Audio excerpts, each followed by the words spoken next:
So if we go to discuss about the lesser wing of the sphenoid, this is our lesser wing of the sphenoid. This is the lesser wing. See, this wing is a smaller wing. This smaller wing, as this is a smaller wing, so this is the lesser wing of the sphenoid, and this one is a greater wing of the sphenoid.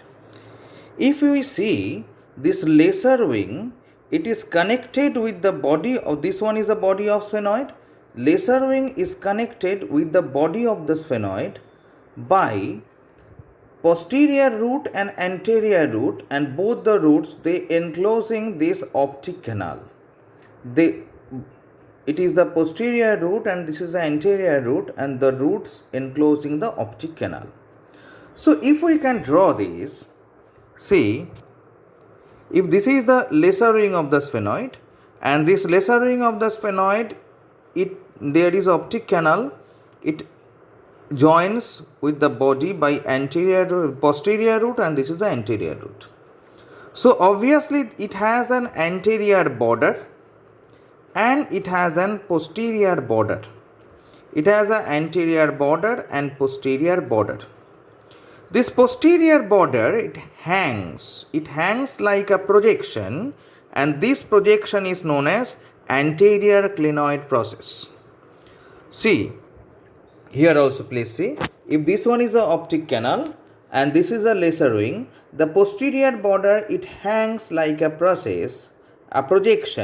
This projection is known as the anterior clinoid process. So anterior clinoid process is a part of the lesser wing. So we can see from both sides, these are the two projecting anterior clinoid process. This is one and this is another. Okay. So if we come to the anterior clinoid process, then what about the posterior clinoid process?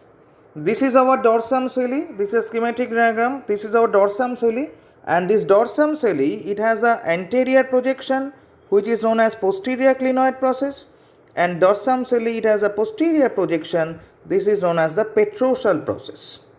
So this petrosal process, it connects with the petrous part of temporal bone, and this is the posterior clinoid process. So posterior clinoid process is a part of the body of sphenoid, but anterior clinoid process is a part of the lesser wing. So we see lesser wing, it has an anterior border, it has a posterior border. This one is posterior border, and it has a superior surface.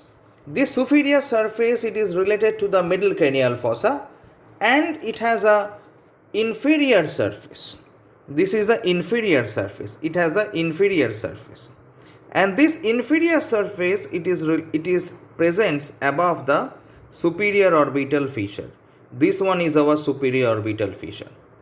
So lesser wing, it has a anterior border, posterior border, superior surface, inferior surface, and the posterior border of lesser wing, it hangs with a projection. This projection is known as anterior clinoid process.